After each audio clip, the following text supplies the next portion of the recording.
Guys, so welcome back to Lex Reads. So in today's video, as you guys can see from the title, we are going to be talking about YA books. Now, if you guys know anything about me, if you guys have watched this channel for a while, you know I always say that I have a love-hate relationship with YA. I started reading YA when I was grown. Okay, y'all know I was not a reader, and I have to often tell myself when I read YA, girl, you are a grown woman, a fully grown woman. You're 34 years old. These are kids. So they're going to do things that you would not do. But yet again, a grown woman. So when I got that in my mind, and every time when I read a YA book, I have that in my mind, it makes it so much better. I can enjoy it so much more. But I was inspired to do this video because you guys, okay, I read Tiffany D. Jackson's new book, The Scammer. Y'all, I'm still thinking about this book. Also, I started this book on Sunday about maybe 7, 8 o'clock at night. Went to bed at 1 in the morning. I was trying to finish it that night, but I'm like, I have to be up in the morning. So I said, girl, you can come back and read it the next day. Y'all read it and finished it. I read that book in 2 days. You guys were so right. The last chit chat video, when I was telling you guys that I wanted to read it, I had it, and I had looked up like the inspiration behind the book. I'm so glad I did, and I'm so glad that you guys told me to read that book. And I want to get the physical copy, and I probably want to read it again. I have it on ebook. I have it on my Kobo. So again, inspired by Tiffany D. Jackson, and I wanted to show you guys some of my favorite YA books so far. But let me stop yapping. Let's get to these books. Don't forget to like, comment, subscribe, and here we go. So when I was doing my research, I realized that the last YA book that I did read was a Tiffany D. Jackson book, and it was The Weight of Blood. And this I actually read last year. I remember I read it during October because y'all know during like Halloween season, I don't fool with that. But I'll read like a mystery or a thriller or something like that. This was considered horror, and y'all know I do not do horror at all. But for some reason, I feel like I'm contradicting myself. I am.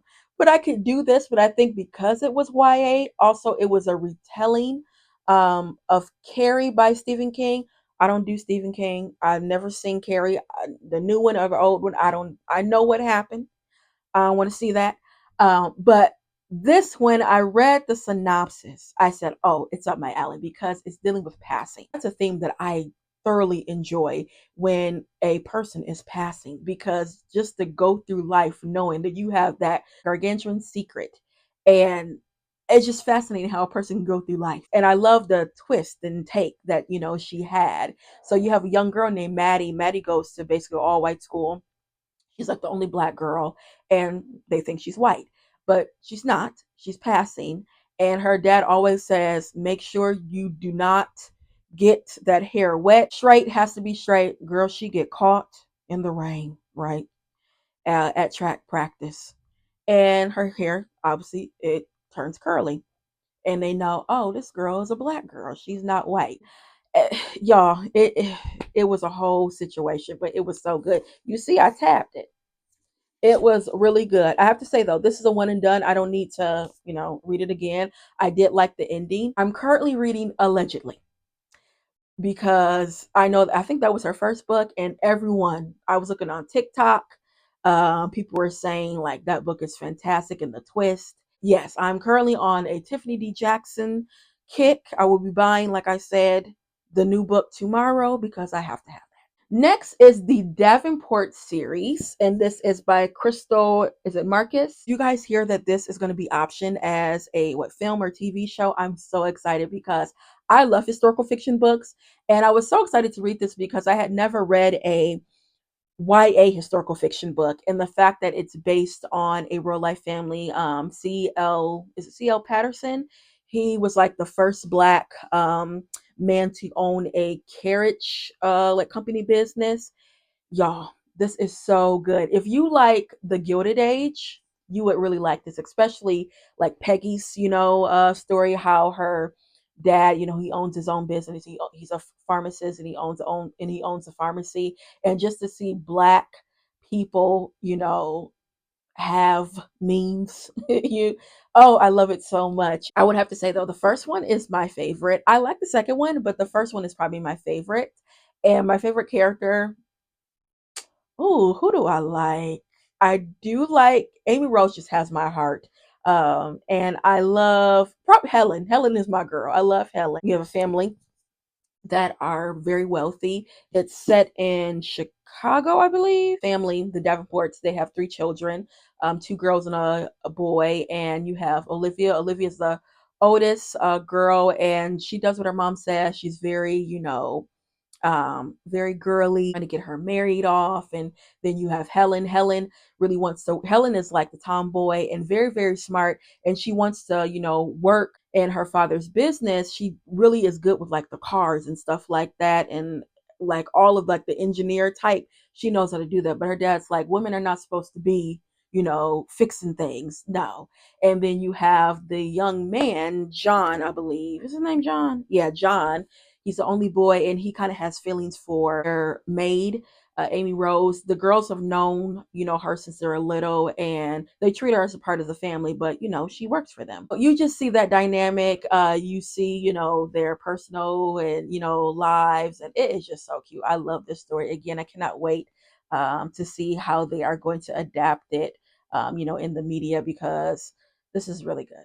Next is Jacqueline Woodson, and is a series. There's two books in this series. The first one is If You Come Softly. I love this cover. Jacqueline Woodson, like, if Jacqueline Woodson is a goat, she does YA, she does middle grade, she does children, she does adult. If She is like well known when it comes to YA and middle grade books. This is a retelling of Romeo and Juliet, and you have the young boy, he is black, young girl, she is Jewish. And you already know how Romeo and Juliet ends. It's a twist to it. Yeah, it's a twist to it. And then with this book, behind you, this is the aftermath of what everything. You got to read this first, and then you read this. I actually read this in one sitting. It was so good. Okay. Next is His Own Wear by June Jordan. Now, June Jordan, this is an old school author. This book came out in the 70s, 71 to be exact, and it was finally reissued, the book. And you have a young girl and a young boy, Buddy and Angela. I believe Angela has kind of a hard life, mainly like, the household is just not so stable. And she meets Buddy. And Buddy has a reputation. He's kind of like a little bad boy. But one day he sees Angela's mother like strike her. And he's like, no, no, I'm taking you out of this situation. We're gonna just run away. And you see their adventure. It was a cute little story.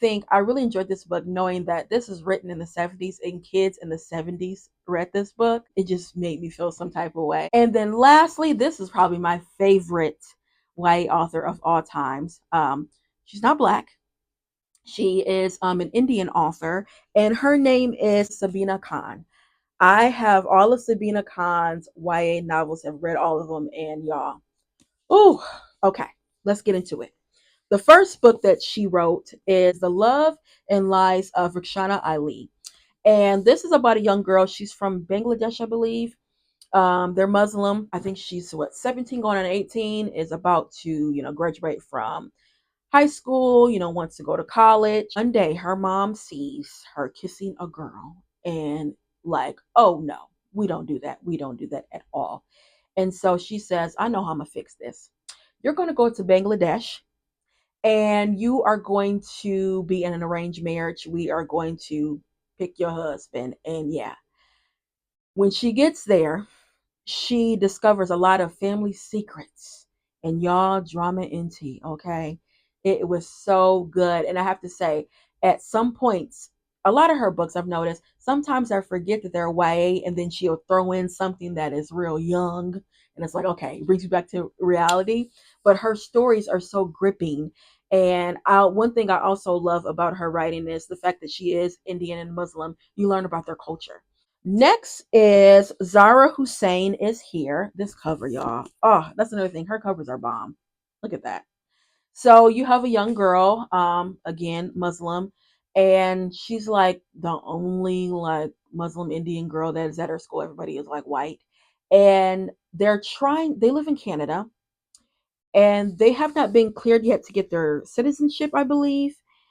And y'all, a little horrible boy at her school vandalizes their, house, really does take a pause and messes up their situation of becoming, citizens. This was such an eye opener, and I'm wondering, is this book banned? Because y'all know how they do, okay? Especially when it comes to this, because the stuff that boy wrote on, that girl's locker, calling her a terrorist, and just saying so many racial, stupid things. And they went to a Catholic school. You just see like how the school deals with it. You see how she deals with it. Her parents deal with it. Again, very eye opening. Very eye opening. Next is What a Desi Girl Wants, and this one's like real. I would say real YA, because you have a young girl. She, with her single mom, her and her family. Well, her and her mom, they moved back to India when she was like 6 years old, because her dad was kind of like, you're not really a priority. It sounds really bad. But then he's about to get married, and he wants her to come, back to India. And he's very, very wealthy. He's established his life. He's basically like a celebrity in India. And at first she doesn't want to go. And her mom, like, you need to go. Your dad's going to get married. Come on now. She goes down there. I believe it's still in Bangladesh. And again, drum and tea. You see a lot of things unfold in the family, and why her dad is the way, he is, and, you know, stuff with her parents' relationship, while they were married. You just find all of that out. Again, this one is very, very YA. This probably was my least favorite one. But again, she's like an auto buy. So I said, let me read it. Let me get it. And her last book, which is my favorite of all times, y'all, it's called Meet Me in Mumbai. And y'all, love, love, love the color. You get like two stories in one. So you have a young girl. Her name is Asha. Asha is 17 years old, going on 18. She lives in America with her aunt and uncle, because her parents want her to go to university, in the States. Basically, the only, Indian girl at the school. And and one day she goes to a party, and she meets a young man that is Indian, also I believe Muslim. He goes to like a different school. They have a relationship, right? Y'all, she become pregnant. And her thing is, oh, my family's going to shun me, and they're going to be like, you don't exist anymore. You are 17 going on 18. You're still in high school. You're pregnant and you're not married. That's a big no. So she makes a decision. She says, I'm going to have to give this baby up for adoption. And that's what she does. Then we meet Myra. Myra is in high school now, and Myra's adopted. She has two same-sex parents, two moms, and a little sister. She always wanted to know, about her birth mother. She always wanted to know, even more about her culture. One day she finds this box of her birth mom, and it has like all this information, and it has this letter. And the letter says, if you find it in your heart to meet me when you're 18, meet me in Mumbai. And Mumbai is a city in India. And yeah, oh, this was so good. This is a book that I will always recommend when it comes to YA. It was so, so good. But I love the fact that we got two stories and we got two different perspectives, and the cover is just so pretty. Again, her covers are just bomb. Like, look at these covers. That's another thing I love about like YA books are their covers, like YA and middle grade and children's books, their covers sometimes I've had to stop myself where I buy the, book because of the cover. I'm like, girl, you're not gonna read that book. You have no interest in it, but the cover just gets me. But with her books, not only are the covers great, but the stories are great. Okay. Y'all, please pick up Sabina Khan's books. I would say, you know what? Start with her debut novel. I would say start with her debut novel, and then after that, I'm always going to stand for Meet Me in Mumbai. This was such a great story. But yeah, guys, that is it when it comes to my YA books. Again, love hate relationship with this genre, but right now I am loving it because of Tiffany D. Jackson, y'all. Again, my second book by her, and she is a win in my book. But yeah, guys, that's all I have for you, and I'll be back with more Black books.